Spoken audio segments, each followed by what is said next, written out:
at magmana po ng kaligtasan at ng buhay na walang hanggan. Ngunit sapat na po bang ang tao kaanib lamang, nakarating lang sa loob ng tunay na iglesia? Hindi po.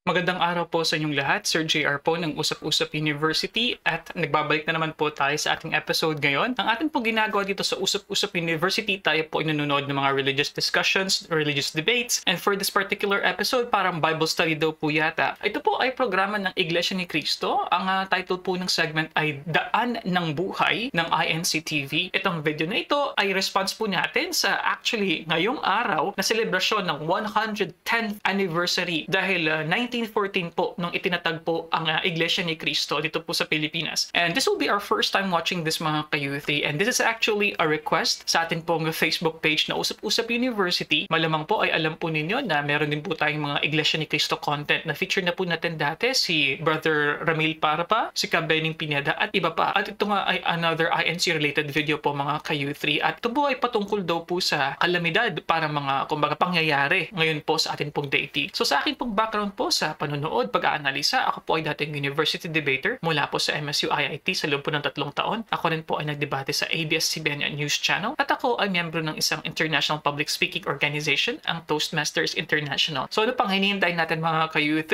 Before that, so I highly request you na i-click niyo po yung like dyan para po may rekomenda po ang video na ito sa iba pa pong mga viewers po na nagsusuri at gusto rin pong malaman ang mga katuruan at mga Bible study po ng Iglesia ni Cristo. So let us watch this video together. Let's go! Mga kaibigan at mga magulang, marahil po ay mayroong kamalayan kayo o aware po kayo sa mga hindi pangkaraniwang pangyayari ngayon sa buong mundo. Itong pandemya na COVID-19 na nagkaroon pa po ngayon ng mga variants.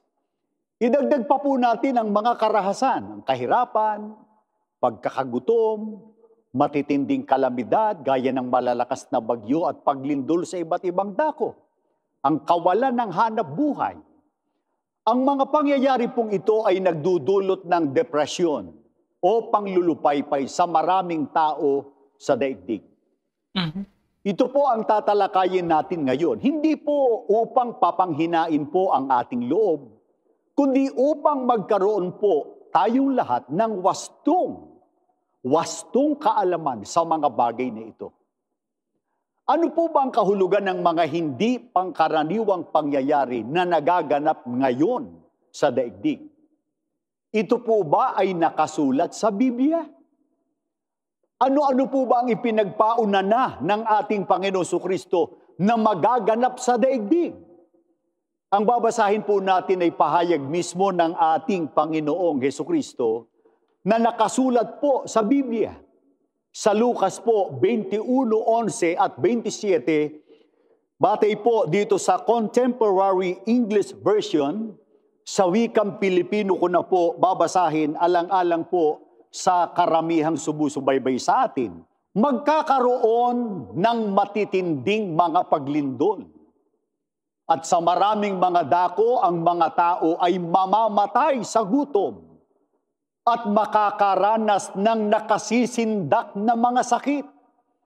Lahat ng uri ng nakatatakot na mga bagay ay makikita sa himpapawid.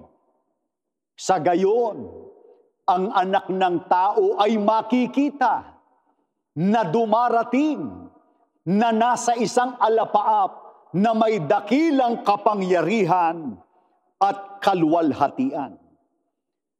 Mga magulang at mga kaibigan, ang binasa ko po sa inyo ay pahayag mismo ng ating Panginoong Jesucristo. Sana napansin po ninyo ang mahalagang ipinagpauna niya na magaganap dito sa daigdig. Ang sabi po niya, sana napansin po ninyo, magkakaroon ng matitinding mga paglindol. At sa maraming mga dako, ang mga tao ay mamamatay sa gutom. Sino po ang tututol sa inyo sa katotohanan ito na ipinahayag mismo ng ating Panginoong Jesucristo? Ano pa po ang lalong nakatatawag ng pansin na kanya ring ipinagpauna na mararanasan po ng tao sa buong daigdig? Narinig po ninyo ang ating binasa nakasulat po sa talata ng Biblia, makararanas ng nakasisindak na mga sakit. Inuulit ko po, makararanas ng nakasisindak na mga sakit. Hindi po ba't ang pangyayaring ito ang naranasan at nararanasan ng mga tao sa buong daigdig dahil po sa COVID-19? Kaya kapag ka po may mga taong kinakitaan ng sintomas nito, anong nangyayari?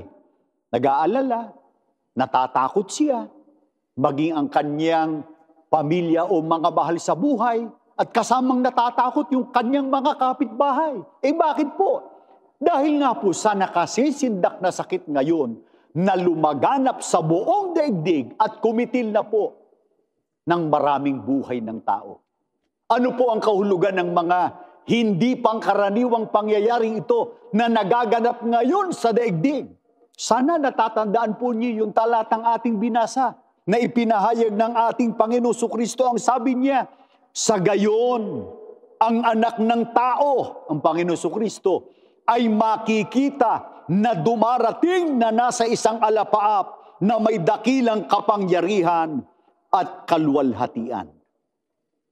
Kung gayon, hindi po natin dapat ipagtaka ang mga nangyayaring ngayon sa daigdig. Ano po ang dahilan? Sapagkat ang mga ito ay palatandaan ng pagbabalik ng ating Panginoong Kristo na siya ring katapusan ng daigdig na ito o ng buong sanglibutan. Sangguniin naman po natin ng Panginoon Diyos na lumalang sa ating lahat. Ano rin po ang ipinagpauna ng Panginoon Diyos sa pamamagitan ng kanyang mga propeta na magaganap sa daigdig kapag ang daigdig na ito ay dumating na sa kanyang hangganan. Basahin po natin ang sulat at patotoo ng propeta ng Panginoon Diyos sa pamamagitan po ng propetang si Ezekiel. Dito po sa Ezekiel, sa 7, tuloy-tuloy na po ang pagbasa natin sa mga talatang 1, 3, 8, 25, hanggang 26 at mga talata pang 5 hanggang 6. Ganito po ang ating mababasa. Sinabi pa sa akin ni Yahweh, dumating na ngayon ang inyong hangganan. Ibubuhos ko na sa inyo ang aking matinding puot at hahatulan ko kayo ayon sa inyong gawa. Parurusahan ko kayo dahil sa inyong kasamaan. Ibubuhos ko ngayon sa inyo ang aking puot. Uubusin ko sa inyo ang matinding galit ko. Hahatulan ko kayo ayon sa inyong gawa. Parurusahan ko kayo dahil sa inyong kasamaan. Darating sa kanila ang ligalig. Hahanapin nila ang kapanatagan ngunit di nila makikita. Darating din sa kanila ang sapin-saping kapahamakan at nakapangingilabot na balita. Ipinasasabi pa ni Yahweh, hindi na magtatagal at sunod-sunod na kasawian ang aabot sa inyo. Dumating na ang wakas. Ito na ang inyong hangganan. Mga kaibigan, hindi po ba't ang lahat, ipinagdidiinan po namin, hindi po ba't ang lahat ng mga ipinagpaunang ito ng Panginoon Diyos na sunod-sunod na kasawian at kapahamakan sa daigdig ay nangyari na at patuloy pang nangyayari? Pasensya na po, Brother Michael. So gusto ko lang pong i-point out mga ka-youthy so far. Doon muna tayo sa structure ng sinasabi dito ni Brother Michael. So sinasabi niya nga pinagpauna, ito ni Jesus Christ, predicted, He has foreseen it. Ano daw ang kahulugan ng mga ito? And he goes on further to explain na through Luke And then Ezekiel na ito ay signs of Jesus coming back. And he also mentioned na dapat wag tayong matakot. So yun yung sagot basically sa introductory question na binigay niya kanina. So I like so far how organized this is. And I'm guessing this is probably for a TV show, no? So alam po natin yung meron po kasi tayong tinatawag po ng mga TV edits. And kinakailangan po talaga sa mga ganun po pagkakataon, dapat po yung structure po talaga ng speech mo dapat organized para madaling masundan. And so far, it has been easy for me to follow. So, dalawang sitas po, major, no, sa Luke at saka sa Ezekiel. At pagkatapos na mabigay niya yung kahulugan nga po ng mga ito, ng mga violence, poverty, hunger, calamity, mga kahirapan, I am anticipating na maliban pa sa wag matakot, ano ang dapat nating gawin bilang Kristiyano in response sa mga ganitong calamity, sa mga ganitong kahirapan. Ano po ang ibinabadya ng mga pangyayaring ito? Ang sabi ng Panginoon Diyos ayon mismo sa talata ng Biblia, dumating na ang wakas, ito na ang inyong hangganan. Bakit po tinakdaan ng Panginoon Diyos ng wakas o hangganan ang daigdig na ito na ating tinitirahan? Maliwanag po ang ipinahayag niya mismo. Ang sabi niya, ibubuhos ko na sa inyo ang aking matinding puot, hahatulan ko kayo o parurusahan ko kayo dahil sa inyong kasamaan. Alin po ang tinutukoy? Na puot ng Panginoon Diyos at kailan niya ito igagawad sa mga taong makasalanan. Sa marami na po nating pag-aaral, pero alang-alang po sa mga ngayon lang nakasubaybay, ito po ang paglipol sa mga taong masama sa pamamagitan ng apoy sa araw ng paghuhukom. Ang katunayan po nito ibabasahin natin dito po sa patotoo at sulat ni Apostol Pedro sa 2 Pedro sa 3:7 at 10. Ngunit ang sangkalangitan ngayon at ang lupa sa pamamagitan ng gayon ding salita ay iningatan talaga sa apoy na itinataan sa araw ng paghuhukom at ng paglipol sa mga taong masama. Datapot darating ang araw ng Panginoon na gaya ng magnanakaw, na ang sangkalangitan sa araw na iyan ay mapaparam na kasabay ng malaking ugong, at ang mga bagay sa langit ay mapupugnaw sa matinding init, at ang lupa at ang mga gawang nasa lupa ay pawang masusunog. Mga kaibigan at mga magulang, na inabot po ng palatuntunan ito, sana kaawaan po kayo ng Panginoon Diyos na tanggapin ninyo ang mga katotohanan ito. Sapagkat sa paniwalaan man po ninyo at sa hindi, ang mga talatang ito na ating binasa, ito po ay tiyak na mangyayari sapagkat, tandaan po ninyo, ito'y salita mismo ng ating Panginoon Diyos na isinulat ng mga apostol. Kung paano pong natupad ngayon sa ating panahon ang ipinagpaunan niya na mga hindi karaniwang pangyayari bilang tanda ng katapusan ng daigdig. Tiyak po, sigurado, tiyak po, na matutupad din ang tinatandaan nito, ang araw ng paghuhukom na siyang paglipol sa lahat ng mga taong masama. Kaya, ang mahalagang tanong, mga kaibigan, ayon po sa ating Panginoong Jesucristo, paano po tayo makararating doon sa piling ng Diyos, sa kaharian niya, nang magturo ang Panginoong Jesucristo sa pamamagitan po ng kanyang mga apostol?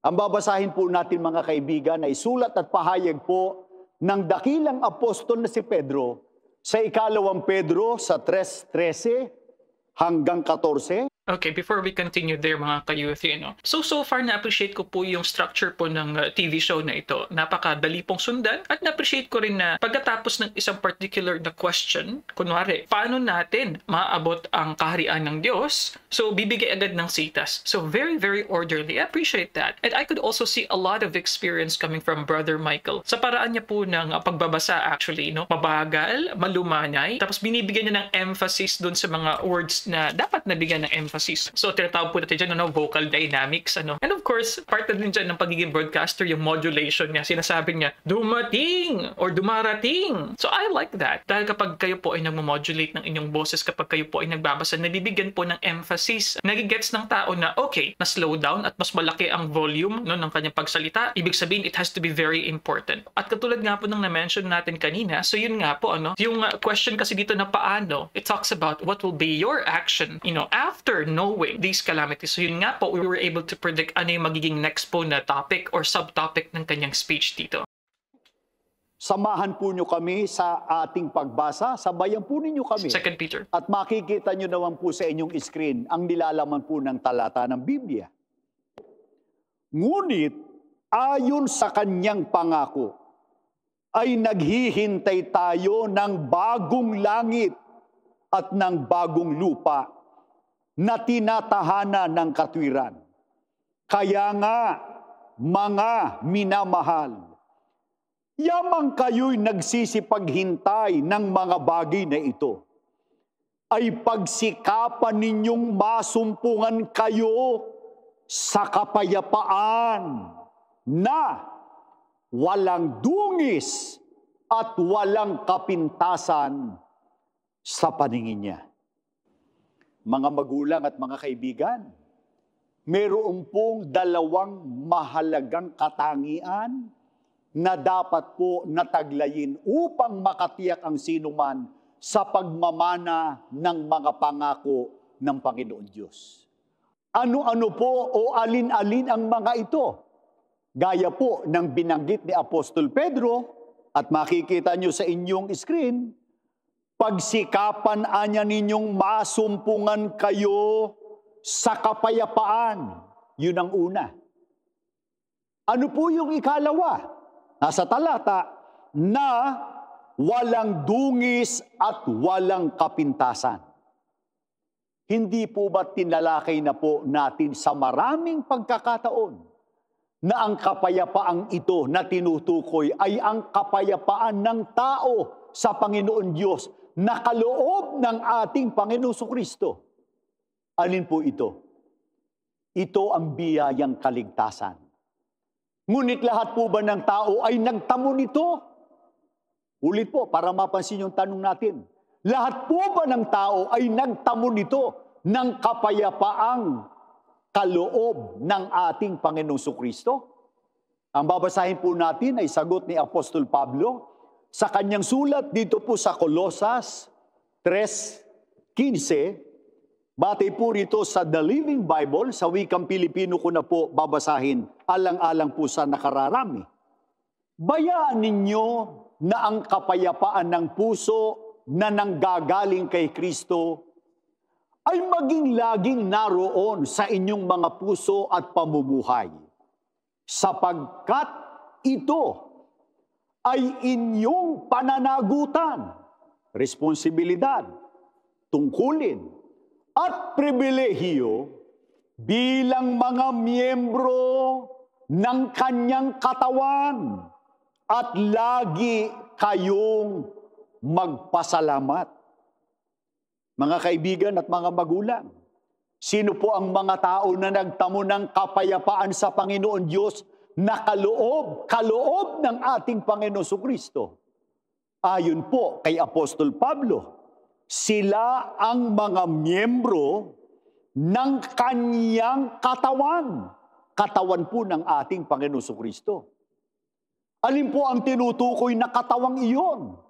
Ito rin po ang iisang katawan na siyang Iglesia ni Kristo, gaya po ng patotoo rin ni Apostol Pablo sa kanyang sulat sa Efeso 3:6. Subaybayan po ninyo at babasahin natin the New Testament The Last Days Bible, sa wikang Pilipino na po. Okay, before we continue mga ka-U3, while I really do appreciate yung paggamit po ng iba't ibang version po ng Bible, pero meron po ba isang standard po na version sa English at sa Filipino po ang Iglesia ni Cristo? Dahil so far, I could see here 3 versions so far, no? Living Bible, Contemporary English Version, at saka The Last Days Bible. So, and then Brother Michael was reading in Filipino version. So, I'm curious if this is really how it is done sa simbahan po ng Iglesia ni Cristo, or may standard pa rin po talaga na Bible lang na itong particular lang na version yung ating dapat na basahin. Also, I find it interesting mga ka-U3 na sinabi po rito ni Brother Michael na ang kapayapaan daw ay kaloob ni Hesus Kristo at yung kapayapaan doon na yan ay equal sa biyaya ng kaligtasan, blessing of salvation. Ganito ang ating mababasa.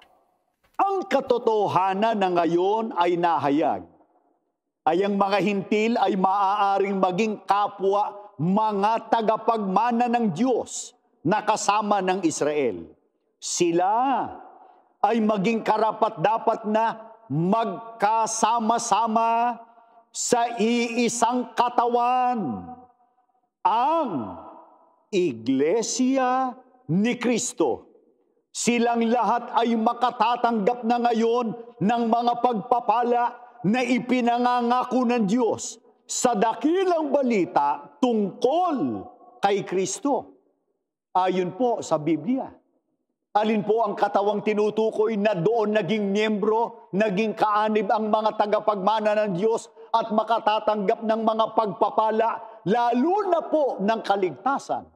So kung hindi po ako nagkakamali, kinakailangan maging bahagi talaga ng Iglesia ni Cristo for you to achieve blessing of salvation. So which begs us the question, of course, what will happen mga ka-U3? 2 cases here. Those who are not members of Iglesia ni Cristo na mga Kristiyano rin, ano po ba kaya ang future no, na mga hindi po kaanib ng Iglesia ni Cristo? And then also, how about those people na wala po talagang chance na maabot ng Iglesia ni Cristo na preaching, katulad po nito, na wala pong chance na maabot ng any communication or any social interaction for that matter dahil nasa liblib po ng mga lugar. Gusto ko din po malaman ano po mangyayari sa kanilang mga kaluluwa. So please comment below mga ka-U3, lalong-lalo na po sa mga members po ng Iglesia ni Cristo.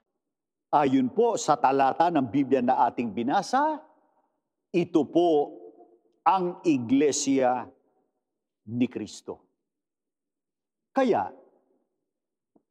pinapapansin po namin sa inyo, mga kaibigan at mga magulang, at dadalangan po namin ng pagsasalita para lalong mag-sink in, bumaon sa puso natin.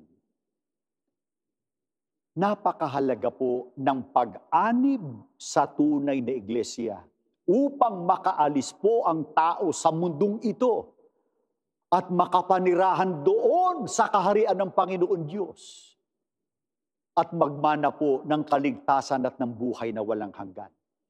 Ngunit sapat na po bang ang tao kaanib lamang, nakarating lang sa loob ng tunay na iglesia? Hindi po. Natatandaan po ba ninyo ang binasa natin kanina na ipinahayag ni Apostol Pedro? Pagka binalikan po natin ang sabi ni Apostol Pedro, walang dungis at walang kapintasan sa paningin niya, sa paningin ng Diyos. Kaya ang aral na ito ng Biblia, ang lagi pong itinuturo at ipinagugunita ng tagapamahalang pangkalahatan ng Iglesia ni Cristo, ang kapatid na Eduardo Manalo. Ito ang laging itinuturo sa lahat ng kaanib sa Iglesia ni Cristo. Ang ganap at malinis na pagdadala po ng buhay. Opo, ang pag-anib sa Iglesia ni Cristo ay hindi lamang po pagbabago ng relihiyon. Mula po sa iba't ibang kilusan ng pananampalataya o iba't ibang paniniwalang panrelihiyon patungo sa Iglesia ni Cristo, kundi maging sa pagbabago po ng uri ng pamumuhay. Anong uring pamumuhay? Pamumuhay na mayroong integridad. Pamumuhay po na mayroong kabanalan sa paningin ng Panginoon Diyos na lumalang at may-ari po sa atin. Sa makatwid, upang ang tao po ay makapasok sa kaharian ng Panginoon Diyos o maligtas pagdating ng kawakasan ng daigdig na ito. Ano po ang kailangan? Kailangan po ang tao maging kaanib, miyembro sa tunay na iglesia. Iglesyang katawan ng ating Panginoon Kristo. Iglesia ni Kristo na ipinakikilala po ng Biblia na taglay ang malinis at matuwid na pagdadala ng buhay araw-araw sa harap at paningin po ng ating Panginoon Diyos. Okay, mga ka-youth, if you look at the standard mentioned by the Bible, parang napakahirap po sundin. Kung titignan nyo po, dapat walang dungis at walang kapintasan. So, in short, that's almost like being perfect, sinless, mga ka-youth.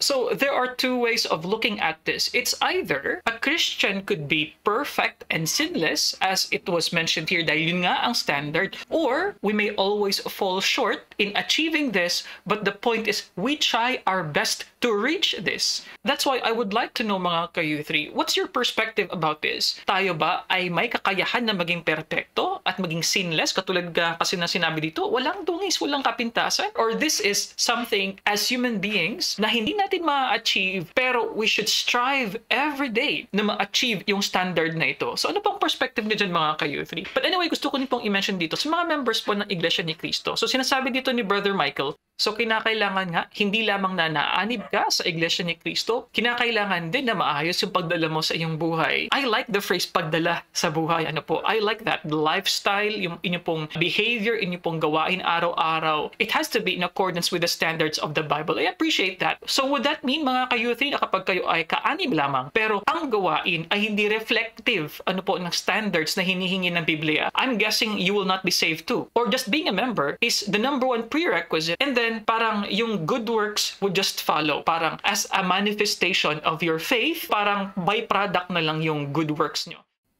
Dito po namin kayo inaanyayahan, mga kaibigan, mga magulang, na magsuri. Tingnan po ninyo.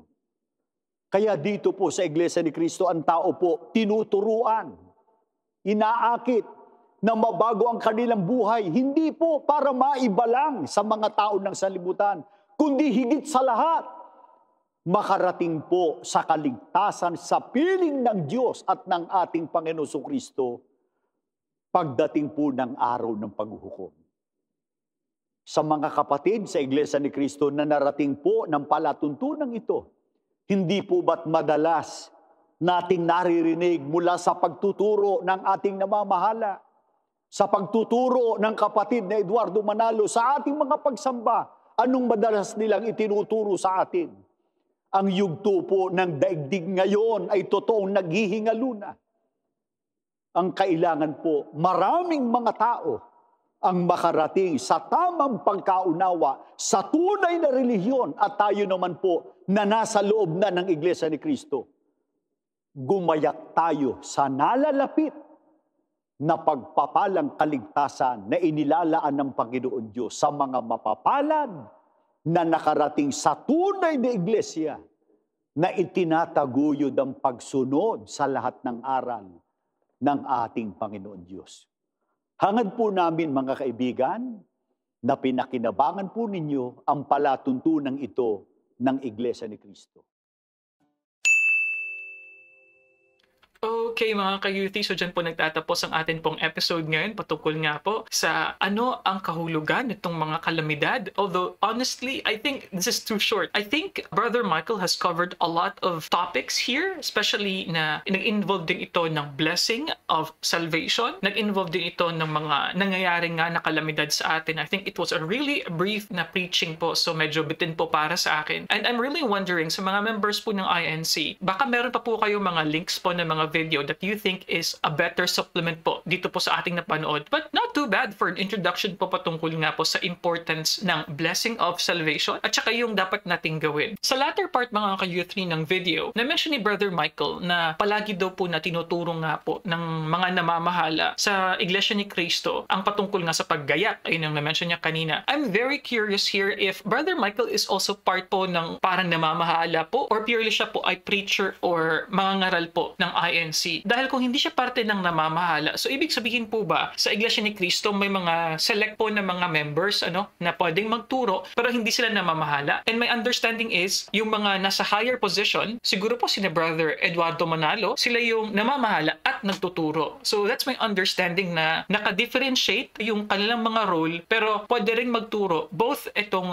katulad po ni Brother Michael and katulad din ni Brother Manalo. So hopefully sa mga members po ng INC, you can explain a little bit more on the structure po. Dahil maalala ko po sa iba syempre na yung founder ng church, yun lang din ang nagpipreach, yun lang din ang nangangaral. Meron din pong iba na mga pastor, for example, like in other born-again churches, na meron din silang head pastor, at sa ibang mga probinsya at mga town at mga city, so pwede rin silang magturo. Pero under the general instruction ng nasa head. So comment below mga ka-U3, ano pong masasabi nyo sa episode na ito? If you're a member of INC, tell us your experiences being inside the church, kasi na-mention nga po dito na kinakailangan umanib dito po sa body of Christ. At kung kayo naman ay non-INC members, ano pong masasabi nyo sa video na ito? Please comment below mga ka-U3, and as always, maraming salamat po sa panonood. So comment below mga ka-U3, maraming salamat po sa panonood. And syempre, kung kayo po ay baguhan, ayan, pwede kayong mag-subscribe dito. You can also click this video here, and you can also click the playlist here that involves Iglesia ni Cristo videos. And I'll see you guys next time. Peace. Bye-bye.